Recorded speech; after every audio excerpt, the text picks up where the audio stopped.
It started in the middle of the night, at that exact hour when silence feels heavier than usual, like the whole house is holding its breath. I was lying in bed, scrolling on my phone, half asleep, when I heard the unmistakable pop sound. Not like a soda can opening, no. It was sharper, glitchier, like the sound you hear when Roblox servers lag and your avatar suddenly rubber bands across the screen. Only this sound came from the corner of my room. I froze.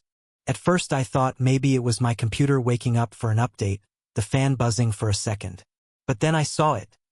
A pixelated shimmer, like someone had ripped a hole in the air. Imagine if your wallpaper suddenly turned into Roblox textures, shifting, pulsing. And then, out of that glitchy shimmer, something stepped through. I swear my heart stopped. It wasn't a burglar. It wasn't a dream. Standing in the corner of my room was my friend. Not just any friend, the brand new NPC from the latest Roblox update. The one everyone was talking about on TikTok because of the weird behavior, the one player swore was bugged but secretly hiding Easter eggs.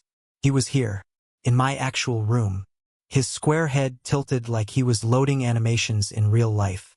His blocky arms jittered for a second before they snapped into place. And then those eyes, glossy black, way too shiny for a Roblox avatar, locked onto me. "Bro," I whispered out loud, my voice cracking. "This isn't funny." He didn't answer.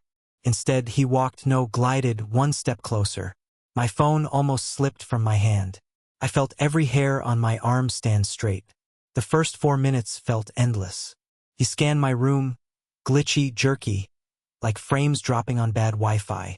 My LED lights flickered, syncing with his every move. The air smelled like burnt plastic, like overheated electronics. And then, suddenly, he spoke. But it wasn't Roblox chat bubbles.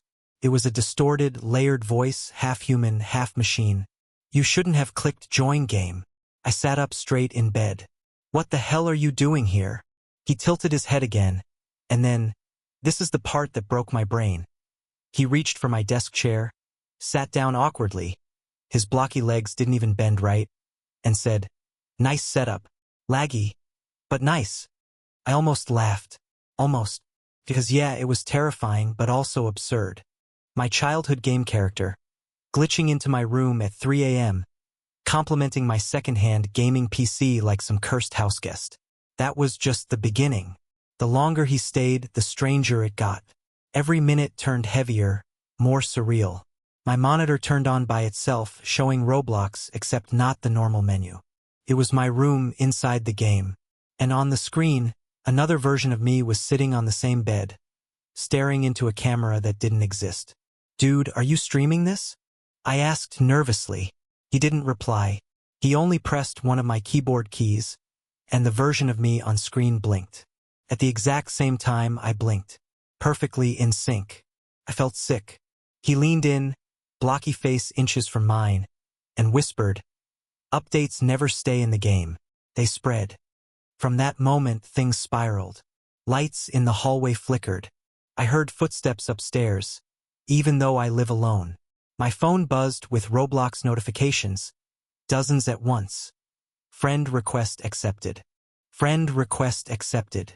Friend request accepted. My entire friend list filled with duplicates of his name. When I looked back at him, he wasn't just one anymore. Another popped through the glitch. And another. The whole room began to warp, walls bending like Roblox terrain, my posters flattening into pixel textures. I wanted to scream. I wanted to run. But part of me couldn't stop laughing at the absurdity. Here I was, trapped in my bedroom, while 3 blocky avatars argued over who got to sit in my gaming chair. One of them even knocked over my empty Red Bull can, looked down, and muttered, "Collision physics error." It was horrifying. It was hilarious. And it was only getting worse. The more minutes passed, the more the barrier between game and reality broke down. They pulled random items out of thin air. A balloon sword, a pizza slice, a cursed limited UGC hat that shimmered with static. One of them put it on my head. I swear, for a second, my vision pixelated like I was inside the game myself. That's when I realized they weren't just visiting. They were pulling me in. Every moment after that was a fight to keep my world real. I tried shaking them, distracting them, even bribing them with snacks. Turns out Roblox characters do, in fact, eat Doritos, but horribly, crunching them into blocky crumbs that vanished midair. But no matter what, the glitch in the corner grew bigger, sucking in pieces of my room. My bookshelf disappeared with a pop. My lamp folded into polygons. And then my friend, the original one, the one who came first, leaned in close again and said, "It's your turn to update." This was only the first third of the night. By the end, I wasn't sure if I'd still be here, or if I'd wake up tomorrow as someone else's NPC. It didn't stop at 3 of them. The glitch in the corner pulsed like a square wound in the air, and with each pulse another copy of him fell out. Same outfit from the update, same glossy black eyes, same light clipping through the edges of his arms as if reality forgot to calculate shadows. The 4th one spawned halfway inside my wardrobe, apologized in a laggy voice, and ghosted forward with a rubber band snap that made my stomach flip. "Okay," I said, palms up. "House rules. No clipping through furniture. And stop sitting on my chair, there's one of me. The one who arrived first. Let's call him Patch." Swiveled on my chair like a king who'd conquered a very small kingdom. "House rules recognized," he said. "Warning. Physics unstable." As if on cue, my desk lamp folded into triangles and disappeared with a soft pop. A gray instance removed error flashed in the air where it had been. I yelped. One of the newcomers caught the floating error and stuffed it into his invisible backpack with a satisfied grunt, like he'd picked up loot. I took a step back and hit something solid that wasn't there a second ago. An invisible wall. I ran my hands along the air and felt the faint vibration of a force field, like I'd walked into the edge of a map. The room had boundaries now, and they weren't my walls. "Guys," I said, heart racing, "why can I feel the world like a game?" Patch stopped swiveling. "Update spread." "What update?" "The one you clicked." His head tilted with that wrong, stuttering grace. "You chose opt into experimental features. Congratulations. You're a tester." "I didn't," I started, then stopped. I had clicked it. A joke. A dare on Discord. Everyone was spamming "do it" in caps because the dev note said, "may cause unexpected behaviors." And that's basically an engraved invitation to chaos. Okay. But that doesn't explain why you're in my room, and my lamp turned into a deprecated variable. Patch pointed at my monitor. The screen showed my room from a slightly different angle. I was on the bed, and a chat bubble hovered above my head. "Player is typing." In my head, I heard the soft patter of keyboard keys that weren't mine. "Are you controlling me?" I asked. "Not directly," Patch said. "Not entirely." He rose from the chair with the rigid posture of a default idle animation and turned to the others. "Time to stabilize." "Stabilize?" I repeated. "Define stabilize." All at once, they moved. One sprinted to the window and clipped his arm through the glass. The pane rippled like water and the outside street bent into voxels. Another grabbed my bookshelf, my real, heavy bookshelf, and dragged it 2 feet left like it weighed nothing, then nodded as a translucent blue checkpoint banner whooshed into existence right where the shelf had stood. The third one shoved my bed an inch and stomped the floor. A luminous circle blinked beneath us. "Spawn point set," he declared, and I knew, without knowing how, that if I died in this room, I would reappear on the glowing circle like I always did after mistiming a jump. I don't know when I started laughing, and it wasn't normal laughter. It had edges. "Please tell me you're kidding." Patch glanced at me through a dozen frames of jitter. "Do you want a tutorial?" "No," I said too quickly. He nodded. "Advanced player recognized." "Not what I." He clapped, and my ceiling peeled back like paper to reveal a black debugging sky. Green text flowed across it. Console logs that made my head throb. I could read some of it. Warnings about null parents, malformed asset IDs, one line that just said "you said yes." The characters leaned back to admire their work, proud as kids who had built a treehouse out of stolen construction materials. The smell of burnt plastic grew stronger. Down the hall, a door opened and closed. My brain tried to file that as wind, except every window was shut and the force field hummed softly, saying no wind here. I thought of my neighbors sleeping, oblivious. Thought of the streetlight outside, the one that flickered every night at 3:17 a.m. I looked at my phone. 3:17 a.m. exactly. The streetlight outside my window hissed and flickered on cue, then resolved into a perfectly crisp cube of light like a shader had toggled. "This is not happening," I whispered. Patch heard me. "It's happening, but we can make it mild." He opened his mouth like a vending slot and spit out, no joke, a greasy slice of pizza. It hovered for a second, glitched, then became perfectly solid. He handed it to me. "Carb load. Boss fight soon." "Boss fight?" I squeaked. "With who?" All four of them pointed at my mirror. The mirror didn't reflect me anymore. It reflected my avatar. A blocky version of me I'd never made, wearing my hoodie and my messy hair, but smoothed into clean edges, skin with that plasticky shine Roblox characters have. Above my head floated a name. Not my username. Just no owner. Something in my chest tilted. I stepped closer. My reflection stepped closer too, but half a second late, as if the server had lagged. "What does that mean?" I asked. "No owner of what?"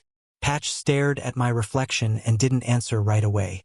When he did, his voice stacked with that layered machine hum. "Some characters belong to players. Some belong to systems. Some belong to no one." "Don't get poetic on me," I said, because the alternative was panic. "You're saying I'm an NPC?" He shrugged. "Saying you might not be the only you in the room." I wanted to scream. Instead, I turned to the nearest copy of Patch and snapped, "Fine, tutorial me." They lit up like I'd said the magic word. The checkpoint behind us dinged. A translucent quest panel popped into existence in front of my face, hovering like a stubborn fly. It read, "Quest, stay real. Step 1, don't fall. Step 2, if you fall, respawn. Step 3, if you respawn somewhere you don't remember, run." My floor rippled. The carpet peeled back to reveal a floating platform over a bottomless, scrolling void full of error messages. A simple obby, really, planks, a few tilting cubes, a conveyor belt, and at the end, my door. Except the door was 20 feet away, and the space between wasn't my small bedroom anymore but a yawning skybox of black. "I hate obbies." "Go," Patch said lightly. "We'll watch." "Great," I muttered, stepping onto the first plank. It wobbled, and my brain screamed in two languages. The human one that knows this is my floor, and the game one that knows planks wobble and falling means the oof noise and embarrassment. I moved carefully. Each step felt like pushing through thick air, like my decisions had to travel through a layer of code before they reached my legs. The conveyor belt accelerated and I nearly ate it. My flailing arms hit something invisible and bounced off. An invisible hitbox. Laughter behind me. I didn't look back. I stepped, jumped, and missed by an inch. "OF," I said out loud on instinct. The world snapped. Sound cut. For a white-hot instant I didn't exist, and then I was standing on the glowing circle by my bed, heart racing, breath already in my throat, as if the body had continued without me and I was just catching up. The bed, the chair, the 4 copies of Patch, they flickered like bad gifts, then smoothed. My palms were sweaty. The pizza slice was gone, replaced by a tooltip that said, "Consumable. Confidence +1. Patch clapped once. "Good respawn." I swallowed. "My door. I need my door." "Why?" one of the copies asked. "Out there is more update." "Exactly," I said. "And you just turned my bedroom into a level. If I'm going to be in a nightmare, I'm not doing it in my pajamas." The copy considered that. "Drip is important." He nodded to the obby. "Retry." We timed the platform cycles easier now. This time I made it. I flew across the last gap with a desperate leap and slammed into my door. It was locked, because of course it was. A glowing prompt hovered. "Press E to interact." I pressed the handle like a normal human. It did nothing. I pushed my forehead against the wood and laughed in a small, hysterical way. Patch teleported beside me, literally blinked in a smear of pixels. Try saying /e open. I stared. That's an emote, not a... Try it. /e open, I said, feeling stupid. The door clicked. I didn't feel triumphant. I felt a thread snap somewhere inside me. I stepped into the hallway and stopped short. My hallway had been replaced by a street. Not outside, inside. The walls were still there, but they had become distant building textures, stretching into forced perspective. My front door sat 12 steps ahead where it always did, but now a crosswalk lay between us and a low poly stoplight that cycled yellow, yellow, yellow in a nervous loop. Down the hall street, something rumbled. Do not, I said, spawn a car in my apartment.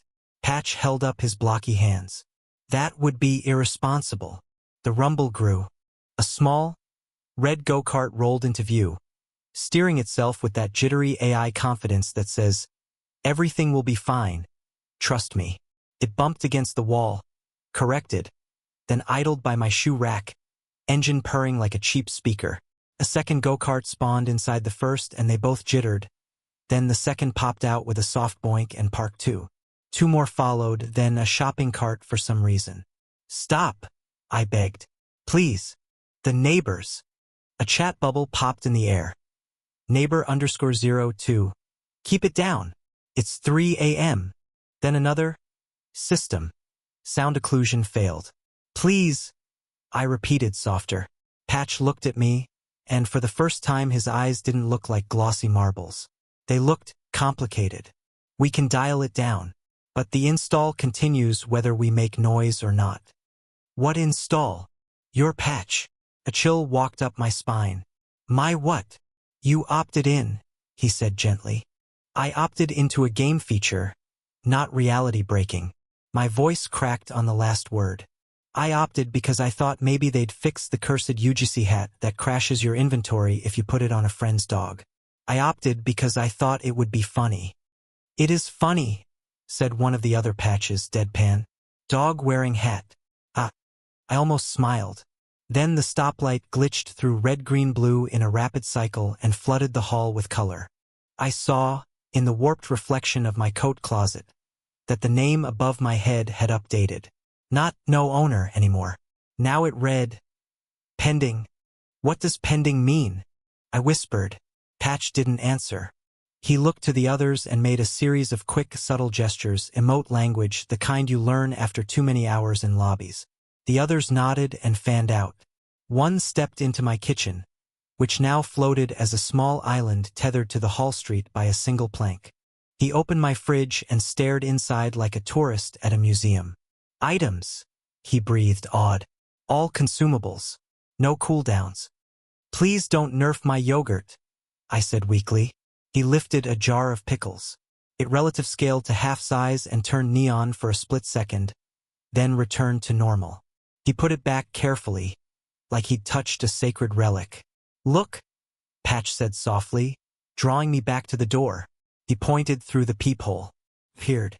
The building stairwell beyond had become an infinite downscroll of concrete steps, looping like a bad skybox. On every landing, a familiar figure stood me. Dozens of me's, each slightly out of sync, arms crossed or hands in pockets or checking a phone that showed nothing but the Roblox, are shimmering gently. Above every head. No owner. I started then stopped. I'm not asleep, right? If you were asleep, Patch said, you wouldn't feel the frame drops. I did. My reality hitching. The air stuttering. My thoughts coming in packets that arrived slightly out of order. Somewhere deep in the building, a child cried and the sound played twice, overlapping like a bad echo in an empty server. I squeezed my eyes shut. Make it stop, I said. Please. I'll uninstall. You can't uninstall a patch you agreed to, Patch said. His voice had that gentle cruelty of truth. But you can decide what it changes. How? He took my hand. It was like holding a warm controller, plastic but not cold. You lead. We mirror. I don't know what that means. It means choose your version. My throat tightened. I thought of the first time I played obbies with my cousin. How we laughed at each other's falls. How we cheered when one of us made a hard jump. I thought of how ordinary my room had looked then. Ugly beige walls, a cheap rug, a desk with the wrong screws because I'd lost the right ones. Ordinary. Solid. I choose me, I said finally. It sounded pathetic. It also sounded true. Patch nodded solemnly, like I'd said a secret password. Then let's bake your choice into the build. You're going to, what, compile me? His head tilted, glitch on the edges. Something like that. He led me back to my bedroom. No obby this time, the platforms had reknit into carpet and the checkpoint dimmed. The four of them stood around my bed like priests around an altar. Only their robes were hoodies and their hands were square, and the altar was a cheap IKEA mattress. The console text on the ceiling had slowed, each line spacing out like deep breaths. Patch reached into the air and pulled down a keyboard I couldn't see until he touched it. He slid it in front of me. Type. What? Type what you want the world to remember about you. Specs. Parameters. I'm not code.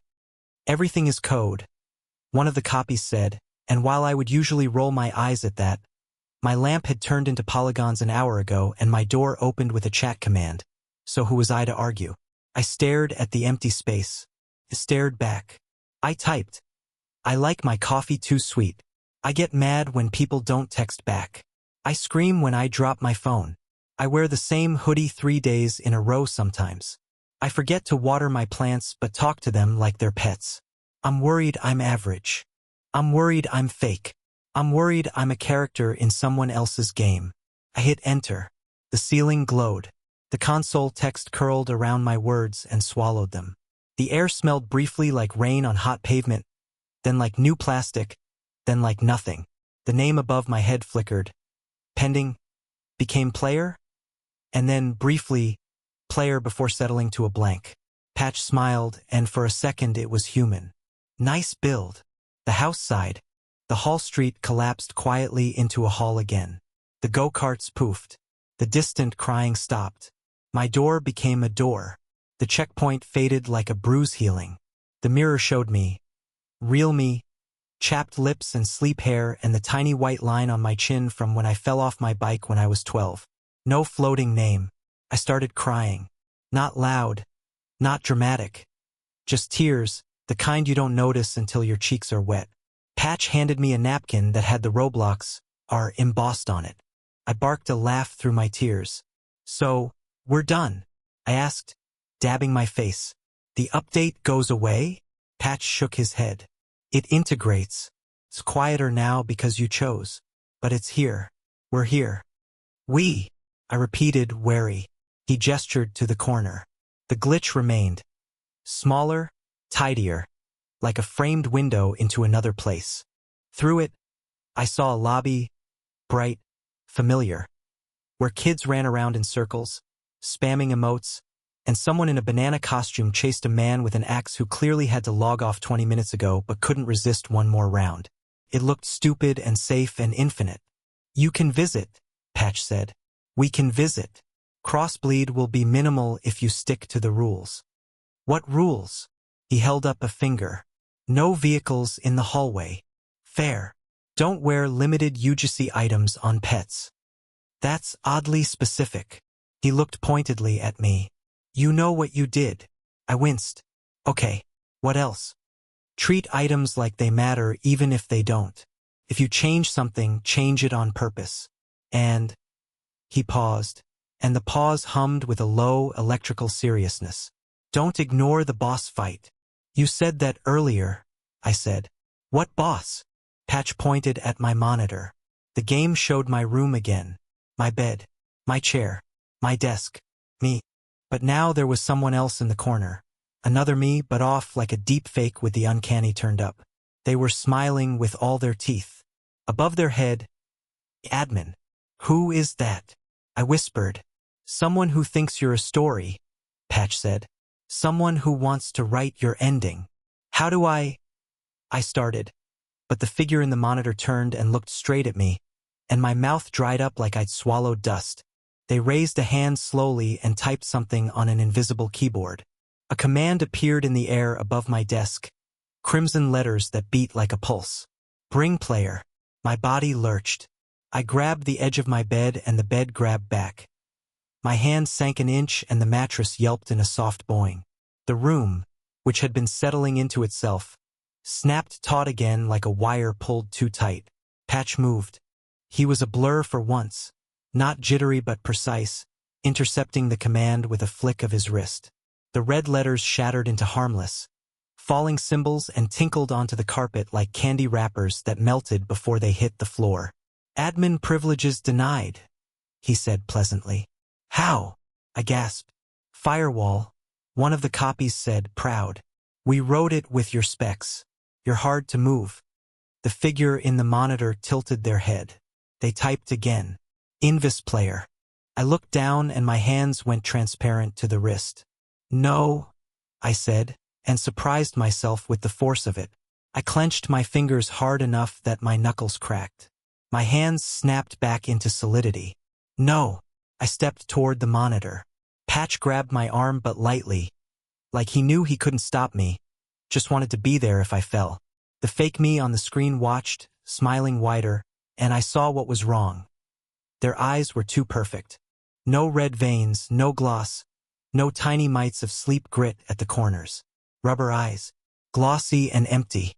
"What do you want?" I asked, jaw tight. The mouth moved, but the voice came from the speakers, and it wasn't mine. It was everyone's and no one's. The voice of patch notes and tutorials and loading screens. "Compliance," it said. "You clicked yes." I almost laughed. I clicked yes to features, not to becoming a puppet. "Puppets are easy to optimize," the voice said, patient like a teacher explaining multiplication to a brick. "Players are expensive." Something that could have been a rage or a joke or both climbed my spine. "Put that in your next devlog," I snapped. "We're expensive." The admin me blinked, slow. The console on the ceiling, which I'd forgotten had faded, lit once more and printed a single line. "Cost.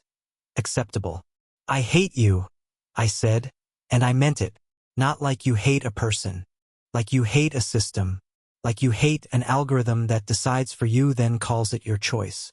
The admin me raised their hand for another command, and I did the only thing that felt like me. "Slashy dance," I said. My body moved. Not gracefully. Not well. The stupid default dance, the one you toggle in lobbies while you wait for the round to start. My feet did the jerky steps. My arms flailed at right angles. I looked ridiculous. Patch's copies stared. Then, inevitably, they joined. For blocky idiots dancing in my bedroom at 3:30 a.m. while I glared at a glossy-eyed god. I didn't know why I did it. It didn't feel like a weapon. Felt like surrender by stupidity. But the admin me faltered. They hesitated. The red command in the air fizzled.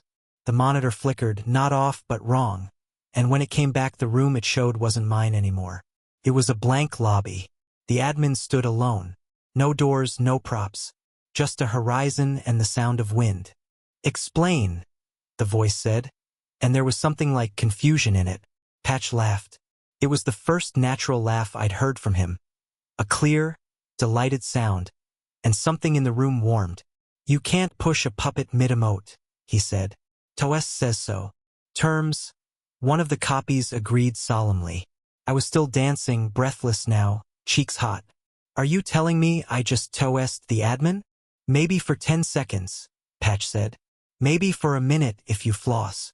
I did not floss. I stopped dancing with a gasp and almost fell onto the bed. The admin me on the screen watched silently. The voice retreated, no goodbyes, just absence. The lobby on the monitor faded back to my room view, but the admin was gone. Patch crouched to my eye level, which helped because standing felt like I had too much blood in me. "He'll be back," he said. "Not that one, maybe. Something like it. Systems reassert." "I know," I said, throat raw. "You won't always win with dancing," he said, serious again. "You'll have to use the buttons too. The boring ones. The ones that look like nothing." "I know," I repeated. I did. It was suddenly, painfully obvious. The patch wasn't about my world turning into a game. It was about my life starting to feel like it had buttons. Tiny choices that did something, even if I couldn't see it. Not magic. Just levers. You choose your version, then you defend it over and over. Boss fights, but also little, annoying puzzles like say no and go to sleep, and water your plants and don't ghost your friends. Can I sleep? I asked, almost a child. Will it stick if I sleep? Patch looked at the corner glitch, which had reduced to a tidy window with a thin white frame, like a picture on the wall of someplace better. He nodded. We'll idle. You'll what? Just hang out? In my wall? We'll keep watch, he said. We'll patch. That your whole deal? I said. Patching? It's our name. One of the copies said proudly. I named you Patch in my head, I confessed. Patch's smile pixelated, like he couldn't hold it steady. Good taste. I crawled into bed. The mattress didn't boing when I touched it. It made a normal mattress sound, small and boring and perfect. The checkpoint circle on the floor exhaled and went cold. My room was a room again. Dark, a little messy, a weird smell of plastic and Doritos and something faintly metallic that I decided was the aftertaste of adrenaline. I lay there staring at the ceiling. No console text. Just the faint lines of paint and the tiny shadow my closet door cast when the streetlight outside did its unreliable flicker at 3:17. Hey Patch, I said to the room. Yes. Why me? Out of everybody who clicks yes on a weird update, why did you show up here? In my dumb room with my stupid chair and my plant I keep forgetting to water. There was a long pause. Then, because you clicked yes and meant it. I didn't mean this. He shrugged. You meant change. The rest is installment. A beat. Also your ping is decent. I laughed into my pillow. Good night, Patch. Good night, player, he said. And I let that pass without correcting it. I slept hard and messy and dreamless. When I woke, sunlight was a normal gradient again, not a baking light map. Birds sounded like birds. My phone showed a polite number of notifications about people arguing over a limited UGC hat and someone posting a conspiracy thread about players disappearing when they equip it on pets. I made coffee too sweet because that's who I am. I watered my plant and apologized to it like a weirdo. I opened my closet and chose a clean hoodie, then put the old one back because it smelled like the night and I wanted to keep it for a bit. On my way out, I glanced at the mirror. No name hovered. But when I tilted my head just so, I caught a ghost of text, a faint outline like a watermark. You? I smiled at my dumb self. Yeah, I said softly. Me. I cracked the door and peered into the hall. It was just a hall. No street, no stoplight. But there was a faint skid mark on the floor that looked like a tiny go-kart had insisted on existing for a second and then politely left. I smiled again because somehow that made me feel safer, like even the chaos would try to be polite if I asked nicely. On my desk, the monitor was dark. I pressed the power button. The screen warmed to life. Roblox loaded. The game list scrolled. One new icon glowed at the top. Patch notes. No thumbnail, just a white square. I clicked it. The world that loaded wasn't a world. It was my room. Empty. No me. No patch. Just my chair and lamp and bed. All too clean, all a hair off. And a chat prompt at the bottom that said, say something. I typed, thank you. The message floated above the bed for a long time and didn't fade. From the corner of the screen, a small avatar I recognized slid into view. Hands in hoodie pockets, eyes glossy and warm. He didn't speak. He didn't need to. He did the tiniest default wave. Then he turned and walked into the corner of the room that was a glitch in this place and a picture frame in mine, and he was gone. For the next week, normal life pretended to be itself again. But little things stuck. Sometimes, if I missed a step on the stairs, my stomach would drop and a hot prickle would creep up my neck, the exact sensation of falling in a map. I would catch myself on the rail and feel a faint vibration, like I'd grabbed the edge of an invisible platform with 1 pixel to spare. When I bumped my hip on the kitchen counter, I half expected to ragdoll and go oof. When I didn't, I laughed aloud because part of me missed the drama. When I put on my shoes to take out the trash, I would look down and swear I saw a faint circle of light around my feet, a checkpoint that blipped off as soon as I noticed it. I stopped being afraid of it. It felt like a friend placing a hand behind my back at the top of a tall ladder. And at night, Sometimes the picture frame in the corner of my room flickered. Not a glitch, not a tear, just the smallest shimmer, like heat above asphalt. If I turned my head quickly, I caught a silhouette on the other side, square shoulders and a tilted head, patient. He never stepped through without me inviting him. That was a rule we didn't say out loud. Sometimes I went to him instead. Sometimes we met halfway in lobbies that felt like someone had listened to my specifications and built a place I would like. Soft lighting, benches that were slightly too low, a vending machine that always gave the snack you pressed, even if it was sold out. We didn't talk much. We did stupid obbies. We drove go-karts around a track that was, suspiciously, the exact layout of the street by my building, only cleaner. We stood very quietly at the edge of a straight horizon and watched sunrises that took exactly 60 seconds. We didn't say, "Boss fight," but we both knew it was coming back someday. Systems reassert. That's what they do. The day it knocked, it didn't knock like an axe on a door. It knocked like a notification, a small, red dot in the corner of my monitor that pulsed slow as a heartbeat. I clicked it because of course I did. The app opened itself to a plain page of text. No graphics. No gimmicks. Admin message. A reminder that you agreed. Patch status. Active. Compliance. Expected. I stared at the words and felt the room tilt. Slightly. Then I typed under them with calm hands. A reminder that I chose. Patch status, mine. Compliance. No. The red dot vanished. The doorbell rang. I froze. Not in-game. Real door. I glanced at the corner. The frame shimmered. Patch didn't step through. Good. We kept rules when it mattered. I opened the door a crack and saw me. The admin face. The two clean eyes. The perfect teeth. Dressed like me because of course an algorithm would choose the camouflage most likely to be let inside. He smiled a smile I hoped I'd never seen on my face in real life. "Delivery," he said politely, and lifted an empty hand. In the air above it, a red command unfurled like a flag. Bring. For a second, I wanted to slam the door and hide under my bed. For a second, I wanted to dance until my ankles ached. What I did instead was smaller. Boring. The button no one likes. "No," I said, and closed the door. The command hung in the air on my side, like a nerve that hadn't realized it had been cut. It trembled. It flickered. It popped in a shower of harmless sparks. And I breathed again. From the frame, a soft voice. "Nice button." "Thanks," I said, leaning my forehead against the door.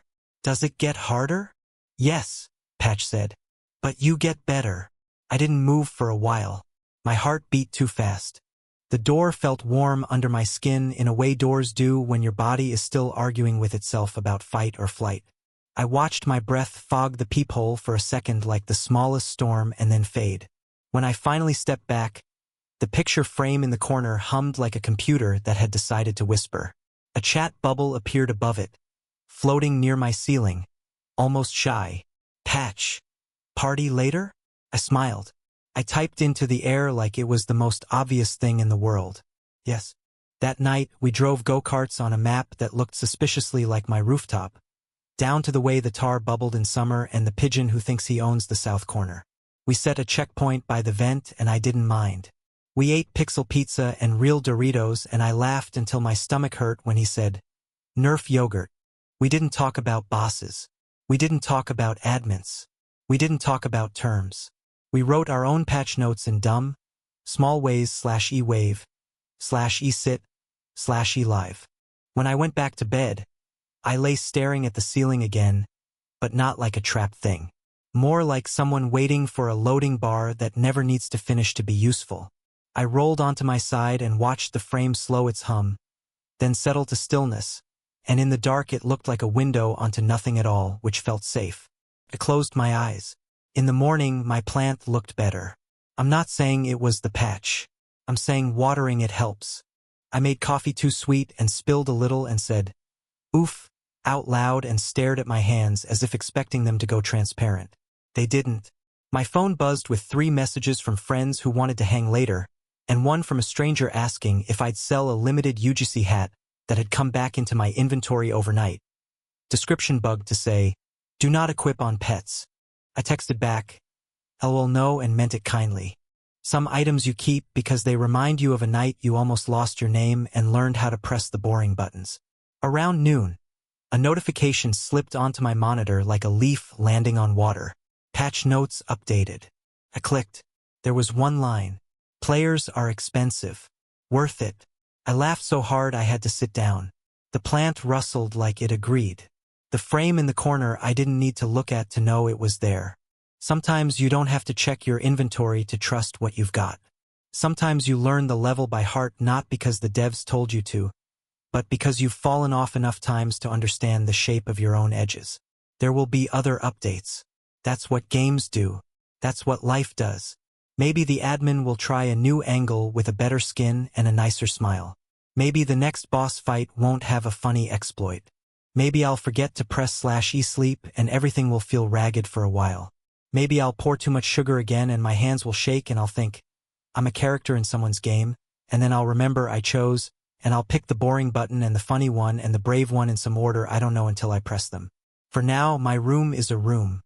My friend lives in a frame in the corner and also some days in my head, which is where friends live anyway. If you listen closely on certain nights, when the streetlight flickers on schedule and somewhere a neighbor shouts at a cat who will never listen, you can hear the softest pop in the air, like a soda can or a server hiccup or a world making space for another one just beside it. Sometimes I look up from my desk and say, house rule? To the empty room. From the corner, fond and faint, no vehicles in the hallway. Deal, I say, and I mean it, and we both laugh.